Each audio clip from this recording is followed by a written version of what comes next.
اللہ تعالیٰ نے جنت میں ایک فرشتہ پیدا کیا. جس دن وہ فرشتہ پیدا ہوا ہے اس دن سے آج تک وہ جنت والوں کے لیے زیور بنا رہا ہے. تمہارے سارے شوق اللہ آگے پورے کر دے گا. اور وہ سانچے جن سانچوں میں وہ زیور ڈھالا جا رہا ہے، وہ سانچا سورج کو دکھائیں تو سورج نظر نہ آئے، تو وہ زیور کیسا ہوگا جو اللہ اپنے بندیوں کو پہنائے گا. یحلون وحلوا اساور من فضة یحلون فیہا من اساور من ذهب ویلبسون ثیابا خضرا. سونے کے کنگن، سبز ریشم کے جوڑے جن کا تانا بانا اللہ تعالیٰ کے امر کن سے نور کے دھاگے سے بنایا جائے گا. اور وہ 100 جوڑے بھی پہن لے تو اس کا کوئی وزن نہ ہوگا. یہاں ایک ویسٹ کوٹ ہی پہن لو تو اس کا بھی وزن محسوس ہوتا ہے، وہاں 100 جوڑے بھی پہنو گے تو اس کا وزن کوئی نہ ہوگا. ہر جوڑے کا رنگ روپ دوسرے سے جدا ہوگا. اب لو زندگی کا مزہ. موت مر گئی سدا زندہ رہو، بڑھاپے چلے گئے سدا جوان رہو، بیماریاں چلی گئیں سدا صحت مند رہو، فقر غربت چلی گئی سدا مالدار رہو. اور کھانے کی لذتیں اٹھاؤ، بہانہ ختم کر دیا گیا. پینے کی لذت اٹھاؤ، پیشاب ختم کر دیا گیا. جتنا کھا لے بہانہ نہیں، جتنا پی لے پیشاب نہیں. اور پینے کے 3 محفلیں میرے اللہ نے لگائی ہیں. ان الابرار یشربون من کاس کان مزاجها کافورا. ایک جنت کا درجہ ہے جہاں جنتی مرد عورت خود جنت کی شراب سرائیوں سے انڈیل کر گلاس میں ڈال ڈال کے پیئیں گے. ایک اس سے اوپر کلاس ہے جو اعلیٰ درجے کے لوگ ہیں. یسقون فیہا کأسا کان مزاجها زنجبیلا.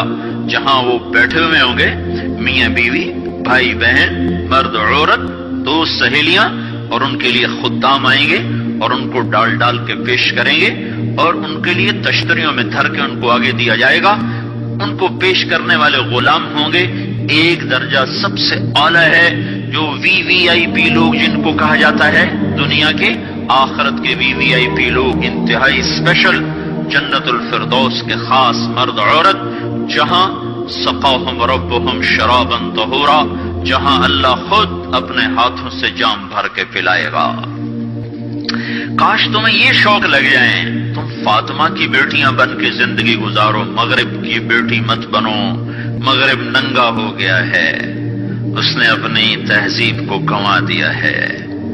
میں بھی ایک چوک میں کھڑا ہوا تمہارے پاس آتے ہوئے تو یہ ایک ٹیلی فون کارڈ والوں کا بڑا اشتہار لگا ہوا ہے. وہ لڑکیوں کے ناچنے کی تصویریں تو ہوتی تھیں، ایک بوڑھی عورت کے ناچنے کی بھی تصویر لگی ہوئی ہے. عورت اتنی بے قیمت ہو جائے گی. میری بچیوں یہ آزادی نہیں ہے، اللہ کی قسم. وہ باطل چال کھیل گیا. آزادی کے نام پر اس نے عورت کی عزت کو نیلام کر دیا ہے. آزادی اس کا نام نہیں ہے کہ ایئر ہوسٹس بن کے 300 مسافروں کی 8 گھنٹے خدمت کرے، ہر ہوسناک نظر اس کا طواف کرے، کوئی اس کو کسی نظر سے دیکھے، کوئی کسی نظر سے دیکھے، کبھی کسی سے ٹکرائے، کبھی کسی سے ٹکرائے. یہ آزادی ہے، یہ آزادی ہے. ہمارا آسٹریلیا سے سفر ہو رہا تھا، سنگاپور 8 گھنٹے کی مسلسل فلائٹ تھی. بڑا جمبو جہاز، اور وہ لڑکیاں ادھر بھاگ رہی ادھر بھاگ رہی. ایک مجھے وہاں خیال آیا. دوسری دفعہ ہمارا سفر نیو یارک سے تھا. نیو یارک سے ہم چلے اور قاہرہ ہم اترے. قاہرہ 11 گھنٹے کا مسلسل جہاز کا سفر، مسلسل 11 گھنٹے ایک ٹانگ پہ کھڑے ہو کے لڑکیاں بھاگ رہی، وہ لڑکے ایئر ہوسٹس بھاگ رہی، اور اس کے ساتھ 300-350 کا مسافر جہاز ہے. ہر نظر ان کو طواف بھی کرتی ہے، بلاتی بھی ہے، پکارتی بھی ہے. یہ پاگل. اور ایک لڑکی گھر بیٹھ کر اپنے خامند کی خدمت کرتی ہے، اپنے بچوں کو پالتی ہے، اور اس کا خامند اس کو باہر سے کما کے لا کے دیتا ہے اور اسے گھر میں عزت کے ساتھ رکھتا ہے. اس کا نام غلامی رکھا، اس کا نام آزادی رکھا. ہوٹل میں وہ چائے سرو کر رہی ہے، یہ آزادی ہے. اور وہ کاؤنٹر پہ جنرل سٹور پر 8 گھنٹے کھڑے ہو کر وہ سارا دن تھکن سے چور ہو جاتی ہے، پھر اس نے گھر جا کے کھانا خود تیار کرنا ہے. وہ گھر میں اس کا خاوند کوئی نہیں بیٹھا، وہ بوائے فرینڈ ہے، وہ آج اس کے ساتھ ہے، کل کسی اور کے ساتھ ہوگا. ایک ڈرامہ رائٹر تھے اشفاق احمد خان رحمت اللہ علیہ، میری ان سے اچھی دوستی تھی. تو جب ایک دفعہ ہماری ان سے ملاقات ہوئی، جنید جمشید نے ان دنوں تازہ گانا چھوڑا تھا، توبہ کی تھی، تو وہ ابرار مجھے ملنے کے لیے، ابرار جو آج کل گانے گاتے وہ مجھے ملنے کے لیے آئے. تو ہم ایک گھر میں تھے، تو وہ اشفاق صاحب کہنے لگے کہ میں اس تبلیغ کے کام سے متاثر ہوا انگلینڈ میں، کہ ہم ایک پارک میں بیٹھے تھے، ایک جماعت آئی تبلیغ والوں کی، انہوں نے آ کے مغرب کی اذان دی، نماز شروع کر دی. 15-16 لڑکیاں وہاں کھڑی تھی. ایک نماز ختم ہوئی تو لڑکیاں آگے بڑھیں، تو میں نے اپنی بیوی سے کہا چلو ہم بھی چل کے سنیں یہ کیا کہتے ہیں. تو جب وہ پہنچے ہم وہاں، تو وہ لڑکی نماز پڑھانے والے سے کہہ رہی تھی آپ انگلش جانتے ہیں؟ اس نے کہا جانتا ہوں. کہا آپ نے کیا کیا ہے؟ کہا ہم نے عبادت کی ہے. اس لڑکی نے کہا آج تو اتوار نہیں. انہوں نے کہا ہم دن میں 5 دفعہ پڑھتے ہیں. 5 دفعہ. مجھے نہیں پتا ان بچیوں میں کتنی ہیں جو 5 دفعہ نماز پڑھتی ہیں، شاید کمی ہوگی. اللہ کرے تم سب کو یہ دولت نصیب ہو جائے. یاد رکھنا سجدوں میں سر رکھے بغیر نہ کبھی کسی نے اللہ کو پایا نہ پا سکتا ہے، اور سجدوں میں آنسو بہائے بغیر نہ کبھی کسی نے دل کی دولت کو سمیٹا ہے نہ کوئی سمیٹ سکتا ہے. یہ دل کا چین و سکون میرے اللہ کی قسم پیشانی کو زمین پر رگڑنے میں ہے، اور اس پیشانی پر آنسو بہانے میں ہے. باتوں سے بات نکل آتی ہے. جنید جمشید 1997 میں سب سے پہلے مجھے ملا. مجھ سے کہنے لگا مولوی صاحب، ایک پاکستانی جس گلیمر کو خوابوں میں دیکھتا ہے، جس زندگی کا خواب دیکھتا ہے، وہ زندگی مجھے حاصل ہے. میرے پاس دولت بھی ہے، عزت بھی ہے، شہرت بھی ہے، چاروں طرف میری زندگی رقص کرتی ہے، لیکن اس کے باوجود میرے اندر اندھیرا ہے، خلا ہے. میں اس کے الفاظ بڑے خوبصورت. کہنے لگا میں وہ کشتی ہوں جس کا کوئی ساحل نہیں. اللہ اکبر. یہ کیا وجہ ہے؟ مجھ سے کہنے لگا یہ کیا وجہ ہے، ایسا کیوں ہے؟ میری تو ہر خواہش مجھے حاصل ہے. اور بالکل یہی بات چند لفظوں کی تبدیلی کے ساتھ مجھے سعید انور نے کہی جب وہ 3 دن کے لیے ہمارے ساتھ نکلا پہلی دفعہ. مجھ سے کہنے لگا میں یہ سوچا کرتا تھا عزت، دولت اور شہرت یہ میری زندگی کا مقصد ہے. صرف 22 سال میں مجھے سب کچھ مل گیا، عزت بھی، دولت بھی، شہرت بھی، لیکن دل اسی طرح پریشان. 100 بار چمن مہکا، 100 بار بہار آئی، دنیا کی وہی رونق، دل کی وہی تنہائی. تو رونق بھی ہے، بہار بھی ہے، پھر دل کیوں اداس ہے، پھر دل کیوں پریشان و غمگین ہے؟ کہ اس سوچ نے مجھے یہ مجبور کر دیا کہ میں نے مقصد کے انتخاب میں غلطی کھائی ہے. مقصد کے پانے کے بعد تو آدمی چین میں آتا ہے. مجھے اگر عزت، دولت، شہرت میرا مقصد ہے تو مجھے مل چکا ہے، پھر مجھے چین کیوں نہیں، پھر مجھے سکون کیوں نہیں؟ تو مجھے پتا چلا کہ نہیں، مقصد زندگی کچھ اور ہے. میں کہا شکر کرو تمہیں جلدی پتا چل گیا. بعضے تو زندگی گزار جاتے ہیں اور انہیں موت تک نہیں ہوش رہتا کہ میں کیوں آیا تھا اور میرا کیا مقصد تھا. جو لوٹ آئیں کچھ کہنا نہیں، بس دیکھنا انہیں غور سے، جنہیں منزلوں پہ خبر ہوئی کہ یہ راستہ کوئی اور تھا. چل تھک گئے، جب آگے پہنچے تو دیکھو غلط جگہ آ گئے. واپس مڑنے کا وقت ختم ہو چکا ہے، شام ہو چکی ہے، اندھیرے چھا چکے ہیں، اب واپس مڑنے کا راستہ نہیں ہے. شکر کرو کہ اللہ تعالیٰ نے ہمیں ایمان کی دولت عطا فرمائی. اور تم 22 سال کی، تم جلدی 30 برس کی عمر میں ہی تمہیں ہوش آ گیا کہ نہیں میری زندگی کا مقصد کوئی اور ہے. اس نوجوان نے کہا ہم دن میں 5 نمازیں پڑھتے ہیں. اس لڑکی نے کہا یہ تو بہت زیادہ ہے. تو اس نوجوان نے کہا، لمبی خیر بات ہو جائے گی، آخری بات بتاتا ہوں. تو جب وہ بات ختم ہو گئی تو اس لڑکی نے آگے ہاتھ بڑھایا کہ اچھا خدا حافظ. تو اس نوجوان نے کہا میں آپ کو یہ ہاتھ نہیں لگا سکتا. اس لڑکی نے کہا کیوں؟ کہا یہ ہاتھ میری بیوی کی امانت ہے، یہ صرف اسی کو چھو سکتا ہے اور کسی کو نہیں چھو سکتا. تو لڑکی کھڑی تھی اس کی چیخ نکلی اور زمین پہ گر گئی اور اس کی ہچکیاں لگ گئی اور وہ پھوٹ پھوٹ کے رونے لگی اور کہنے لگی وہ لڑکی کتنی خوش قسمت ہے جس کے تم خامند ہو، کاش یورپ کے مرد بھی ایسے ہوتے. اور روتی ہوئی آنسو بہاتی ہوئی اٹھ کے چل دی. تو اشفاق مرحوم کہنے لگے میں نے اپنی بیوی سے کہا بانو آج وہ تبلیغ ہوئی ہے کہ لاکھوں کتابیں چھپ کر بھی وہ پیغام نہ پہنچتا جو یہ لڑکا اپنے عمل سے پہنچا گیا. تو ہمیں ایک زندگی کا میرے عزیزوں مقصد ملا ہے. اللہ ہماری منزل ہے. ہم اللہ کو سامنے رکھ کے زندگی گزارنے والے ہیں. ہم آزاد زندگی گزارنا یہ کامیاب زندگی ہے. تو کہیں ایسا نہ ہو کہ میرا اللہ کہہ دے وَامْتَازُوا الْيَوْمَ أَيُّهَا الْمُجْرِمُونَ، ان کو الگ کر دو اور مجرموں کی صف میں کھڑا کر دو، تو پھر کوئی حال نہ ہوگا.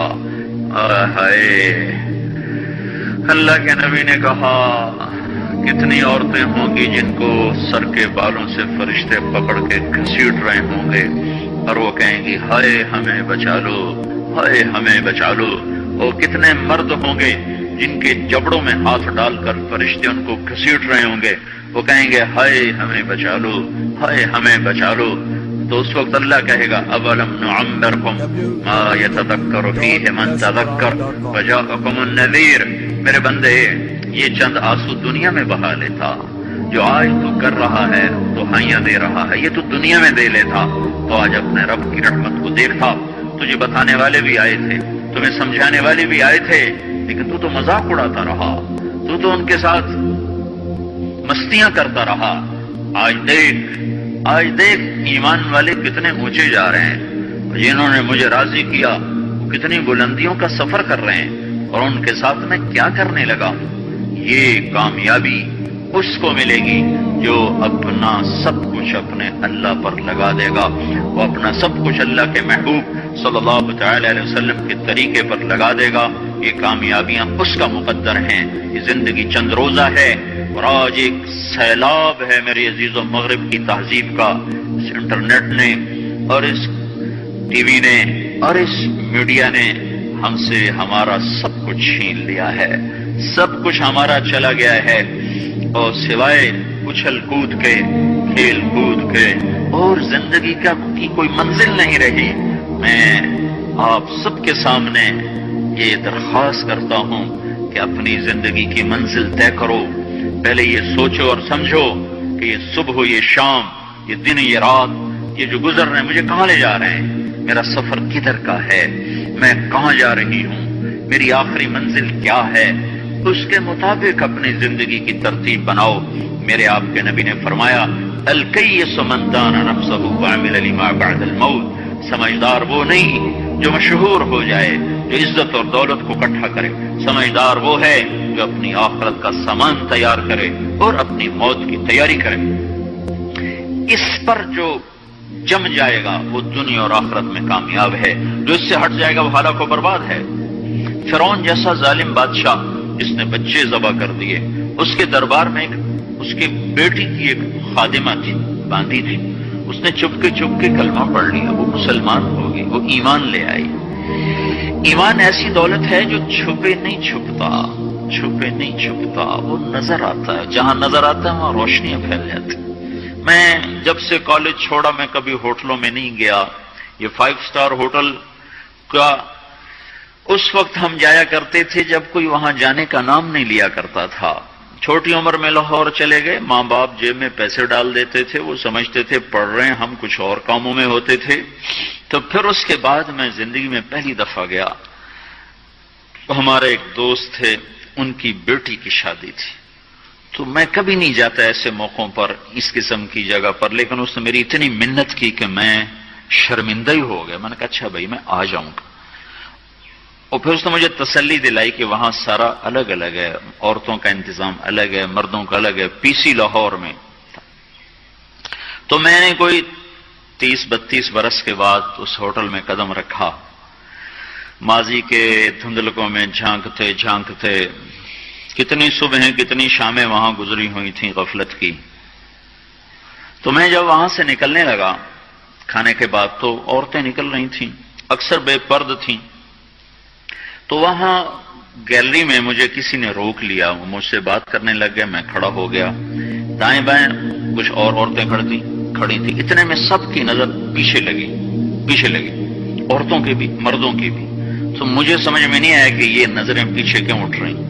کیا دیکھا، میرے قریب سے ایک خاتون گزری جو سر سے لے کر پاؤں تک مکمل برقعے میں، ہاتھوں پہ بھی دستانے تھے اور پاؤں میں جرابیں تھیں، اور ایک بالکل سادہ سا برقع انہوں نے پہنا ہوا تھا۔ جب وہ گزری ہے تو ایک دم سناٹا چھا گیا، سارے عورتوں پر بھی، سارے مردوں پر بھی۔ تو مجھے اس وقت خیال آیا کہ یہ حق ہے، یہ سورج جب چمکتا ہے تو ہر ایک کو اس کی روشنی نظر آتی ہے۔ وہ عورت اتنے اعتماد سے گزری، ورنہ ایسے ماحول میں تو جنہوں نے پردے کیے ہوتے ہیں وہ پردے اتار دیتے، سر سے دوپٹے اتار دیتے، وہ اس میں اس طرح گزری، سب کی نظریں شرم و حیا سے جھک گئیں۔ وہ عورتیں جن کے دوپٹے کہیں جا رہے تھے ان کی بھی نظریں شرم و حیا کی وجہ سے جھک گئیں۔ یہ مسلمان عورت کی پہچان ہے، یہ فاطمہ کی بیٹی ہے، یہ خدیجہ کی بیٹی ہے، یہ مغرب کی ننگی بیٹی نہیں ہے کہ جہاں ماں بیٹی کا تصور ختم کر دیا گیا ہے، اب وہ گندگی ہماری طرف پھینکنا چاہتے ہیں، وہ ہمیں یہ گند چاٹنے پر لگانا چاہتے ہیں، اور ہم اللہ کی منت کر رہے ہیں، یا اللہ تو اس نظام کو توڑ دے۔ ہماری تو بے بسی ہے، ہماری بیٹیوں کے سر سے دوپٹے اتر گئے، کپڑے مختصر ہو گئے، عجب حال ہے۔ حیا پتہ نہیں کہاں ہی روٹ کے چلا گیا، نظر ہی نہیں آتا۔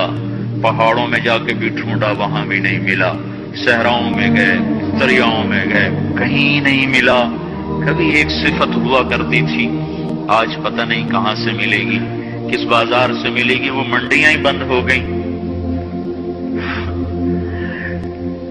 جس قوم کی بچیاں ناچ گانے کو اپنا شعار اور شوق بنا لیں، ان کی نسل سے اب خالد بن ولید نہیں پیدا ہو سکتے، ناچنے والے ہی پیدا ہوں گے۔ محمد بن قاسم نہیں پیدا ہو سکتے، طارق بن زیاد نہیں پیدا ہو سکتے۔ یہ جلد سے جلوس نکل رہے ہیں نا توہین رسالت پر، تو مجھے اس پر اور رونا آ رہا ہے کہ یہ دیوانے کیا کر رہے ہیں، اپنی دکانیں جلا رہے ہیں، اپنے ہی گھر جلا رہے ہیں، غریب لوگوں کے موٹر سائیکل جلا رہے ہیں۔ مجھے صلاح الدین یاد آیا، میں بہت رویا، وہ بھی کسی ماں کا جنا ہی ہوا تھا۔ اس کے زمانے میں کرک، ایک ہمارے پاکستان میں کرک ہے، ایک اردن میں کرک ہے، اونچی پہاڑی پر وہ شہر ہے، بڑا دشوار قلعہ ہے۔ اس پر ایک حکمران تھا عیسائی، اس کا نام تھا ریجنالڈ۔ تو کرک کے قریب سے قافلے گزرتے تھے حج کے، تو اس نے ایک دفعہ حاجیوں کے قافلے پہ حملہ کیا اور کہنے لگا بلاؤ اپنے محمد کو تمہاری مدد کرے، اور سارے حاجیوں کو تعطیل کر دیا۔ اور دوسری دفعہ اس نے بحری بیڑا تیار کیا اور مدینے پر حملہ کرنے کے لیے وہ بندرگاہ تک پہنچا یمبو کی، لیکن موسمی حالات سازگار نہ تھے تو واپس ہو گیا۔ تو حطین کی لڑائی ہوئی ہے فلسطین میں، جس میں سارا یورپ اپنی طاقت کے ساتھ میدان میں اترا تھا، اور ادھر تنہا صلاح الدین ایوبی رحمۃ اللہ علیہ اکیلا اس لشکر سے ٹکرایا تھا، اور انہیں اس میں ساری رومن امپائر کو شکست ہوئی تھی، تو بڑے بڑے بادشاہ اس میں گرفتار ہوئے، تو اس میں ریجنالڈ بھی گرفتار ہو کے آیا۔ تو کوئی 12 بادشاہ تھے ریاستوں کے جو سامنے اس کے پیش کیے گئے، تو پیاس کی شدت سے سب کا برا حال تھا، تو صلاح الدین نے سب کو پانی پیش کیا، ریجنالڈ کو نہیں پیش کیا۔ تو یروشلم کا جو بادشاہ تھا ہمفرے، اس نے اپنا پانی بچا کے اس کو دیا۔ تو صلاح الدین نے کہا یہ پانی تو دے رہا ہے، میں نہیں دے رہا ہوں۔ اسلام میں یہ ہے جب کسی کو پانی پلا دو تو اس پہ تم ہاتھ نہیں اٹھا سکتے، یہ امن کی نشانی ہے۔ تو صلاح الدین نے فوراً اسے کہا یہ پانی تو نے دیا، میں نے نہیں دیا۔ تو پھر انہوں نے ریجنالڈ کو اسلام کی دعوت دی کہ تو مسلمان ہو جا، میں تجھے دعوت دیتا ہوں۔ اس نے انکار کر دیا، میں نہیں ہوتا۔ تو انہوں نے کہا میں نے تیرے قتل کی 2 دفعہ قسم کھائی تھی، ایک جب تو مدینے پہ حملہ آور ہوا تھا تو میں نے قسم کھائی تھی میں تجھے اپنے ہاتھوں سے قتل کروں گا، اور دوسری دفعہ جب تم نے حاجیوں پہ حملہ کر کے کہا تھا بلاؤ محمد کو، تو میں نے قسم کھائی تھی کہ مجھے اللہ نے موقع دیا تو میں اپنے ہاتھ سے تیری گردن اڑاؤں گا۔ آج محمد کا ادنا غلام تیری اس بات پر یہ فریضہ ادا کرنے کے لیے آ رہا ہے، اور اپنی تلوار سے اس کی گردن اڑائی، وہ پیچھے لٹک گئی، پوری نہیں اڑی، پیچھے لٹک گئی، خوفناک منظر بن گیا۔ تو سارے بادشاہوں پہ کپ کپی طاری ہو گئی۔ تو صلاح الدین فرمانے لگے ہمارے مذہب میں یہ نہیں ہے، بادشاہوں کے ساتھ ہم بادشاہوں جیسا ہی سلوک کرتے ہیں، پر یہ حدود سے آگے چلا گیا تھا۔ اب مجھے یہ قصہ بھولا ہوا تھا، مجھے انہی حادثوں میں، انہی ہنگاموں میں وہ یاد آیا، تو بعد تنہائیوں میں بیٹھ کے بے بسی کے آنسو بہ جاتے ہیں، اور اس کے سوا کوئی چارہ نہیں ہے۔ ہماری ساری نسل موسیقی میں ڈوب چکی ہے، جو بدن سرتال پہ تھرکتے ہوں، جو بدن موسیقی کے اوپر ہلتے ہوں، رقص میں آتے ہوں، ان پہ کانٹے ہی اگیں گے، ان پہ صلاح الدین کا پھول نہیں اگ سکتا، ان میں محمد بن قاسم کے پھول نہیں اگ سکتے۔ پانچ ہو گئی ہے ہماری نسل، اور یہ یورپ کا سحر جو چل گیا ہے، ہماری بے بسی ہے، ہماری بے بسی ہے۔ میں تو بس منت ہی کروں گا، اپنے آپ کو پہچانو، اپنی ہستی حیثیت کو پہچانو، اپنی نسبت بدلو۔ تمہاری نسبت یورپ کے ساتھ ہو کے اگر موت آئی پھر قیمت ہو جائیں گے، اگر مدینے والے کی نسبت مل گئی تو حضرت فاطمہ کے دائیں بائیں تمہیں بھی کھڑا کر دیا جائے گا، حضرت خدیجہ کے دائیں بائیں تمہیں بھی کھڑا کر دیا جائے گا۔ چند دن ہیں، صبر کر لو، گھٹ گھٹ کے مر جانا ہی بیٹیوں کی روایت ہے۔ مشرق کی بیٹی، اس نے گھٹ گھٹ کے مرنا ہی سیکھا ہے۔